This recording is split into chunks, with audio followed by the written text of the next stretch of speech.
Hey everyone! In this video, we're going to look at 2 Corinthians chapter 5, verse 7. We're going to break it down and see what it means for us today. If you're ready, let's dive right in. So we're in 2 Corinthians chapter 5, and it says here we walk by faith, not by sight. So what does this mean? Well, to understand this verse, we need to understand who the audience is. Paul is writing to the Corinthian church. These people, they were struggling with some things. There was some division in the church at Corinth. There were some false teachers that were going around saying that, hey, you need to follow me. You need to do these certain things. And so Paul addresses a lot of those things in 2 Corinthians. But in 2 Corinthians 5, Paul's talking about how they have a heavenly home. He's encouraging them to live their lives in light of that truth. And so we walk by faith, not by sight. So the idea here is that if your home is in heaven, then you shouldn't be overly concerned about living here on earth. And so we walk by faith, not by sight, meaning we walk by faith. Now, before I go further, I want you to notice the word walk. Because the idea of walking is not just the basic idea of putting one foot in front of the other. Walking has the idea of direction. When you walk somewhere, you're walking towards something. So, Paul says that we are walking, we're moving, we're going somewhere, and that is by faith. Now, in contrast, the second part of the verse says, not by sight. And so, there's two different ideas here. One is faith, and the other is sight. And so, we're going to look at those two definitions. First, let's look at the word faith. Faith comes from the Greek word pistis, and that word basically means to be persuaded or convinced. So, when we walk by faith, we're walking based off of something that we believe. We're not walking based off of what we see. So Paul's telling them, don't base your life on what you see, but base your life on what you believe. Now, the other side of this coin is the word sight. And this comes from the Greek word operosis, and it simply means the power of seeing. In other words, it's based off of what you can see. It's physical sight. And so what Paul is telling the Corinthian church is this: don't base your life on what you physically see, because what you see is temporary, but what you believe is eternal. And so Paul says that Christians should embrace a spiritual vision, not just physical sight. Christians should embrace a spiritual vision, not just physical sight. A really strange statement, and most Christians don't really think like this. Most Christians have been blinded by our culture, which is a very visual culture. But Paul's telling us that we need to embrace spiritual vision, not just physical sight. You see, the majority of the world bases their decisions off of what they see, what they feel, what they hear, and what they experience. The Bible says that the carnal mind is set on the flesh, but the spiritual mind is set on the spirit. What the world sees is what's on the outside, but what believers see is what's on the inside. And most of us have been living life based off of physical sight rather than spiritual sight. Let me give you an example.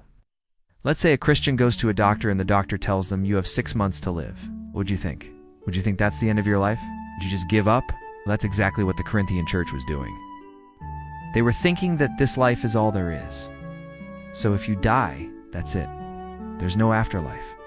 And so they were basing their decision on what they saw. Paul says, no, don't base your life on what you see, but base your life on what you believe. He says in the book of Romans that we walk by faith, not by sight. Romans chapter 14, verse 23. He who believes will do these things, but he who questions will not. Yeah, this is the same concept. So if you don't believe in an afterlife, if you don't believe in heaven, well then yeah, this is it. And if you feel like you're at the end of your rope, you have nothing else, well then yeah, this is it. But the Bible says that this is not what we should base our decisions off of. We should base our decisions off of faith, not off of sight. Think about the Israelites when they were in the wilderness. God told them, I'm going to lead you into the promised land, but you got to trust me.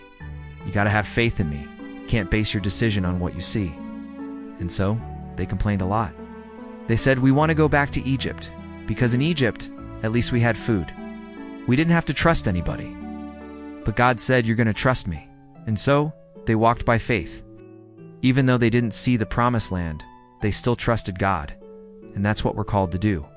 We're called to trust God, even when we don't see it. And so, this leads me to my first point. Point 1 is this. As believers, we should remember that our citizenship is in heaven, not here on earth. And so, if our home is in heaven, then why are we so worried about what happens here on earth? Listen, When somebody owns property here on earth, that's their property. That's their house. That's their car. That's their business. That's their job. That's their family. But if that person loses their home in a fire, well, guess what? They still have a house. If their car gets repossessed, well, guess what? They still have a car. They might not have the title to it, but they still have the car. If their business goes bankrupt, well, guess what? They still have a business because they have the blueprints. If their family is torn apart, well, guess what? They still have a family because they have the bloodline. And so, the point is this, is that as Christians, we need to realize that our true home is in heaven. And so, if our true home is in heaven, then we should not be afraid of losing anything here on earth, because everything that we have here on earth is just temporary, and everything that we have in heaven is forever. And so, we need to realize that everything that we have here on earth is just a shadow of what we have in heaven. And so, we need to stop basing our decisions off of what we see here on earth and start basing our decisions off of what we believe in heaven. The second thing that I want you to notice is that we should live by faith because it produces peace. Look at Philippians chapter 4, verse 6-7. Be anxious for nothing. Instead, in everything, by prayer and supplication with thanksgiving, let your requests be made known to God. Resisting the devil, therefore, and the enemy attack you. Be steadfast, immovable, always abounding in good works, knowing that your labor is not in vain in the Lord. And so, the point is this, is that if you live your life based off of what you see, then you're going to be anxious. You're going to be worried. You're going to be fearful, because all of your hope is pinned on that thing that you see. But the Bible says that we need to live our lives by faith, because faith produces peace. The third thing that I want you to notice is that we should live by faith, not by sight, because faith produces power. Look at Romans chapter 1, verse 17. For in it the righteousness of God is revealed from faith to faith. And so the point is this, is that when we live our lives based off of faith, when we don't base our lives off of what we see, but we base our lives off of what we believe, we become powerful. And that's exactly what Paul is trying to tell the Corinthian church. He says, embrace spiritual vision.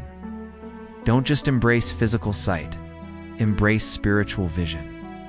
And when you do that, it produces peace, it produces power, and it produces perspective. So, the next time you're going through a difficult situation and you're tempted to give up, I want you to remember this verse. We walk by faith, not by sight. I pray that you live your life by faith. May God bless you. Don't forget to subscribe, hit the notification button, like and share with a friend. God's Own.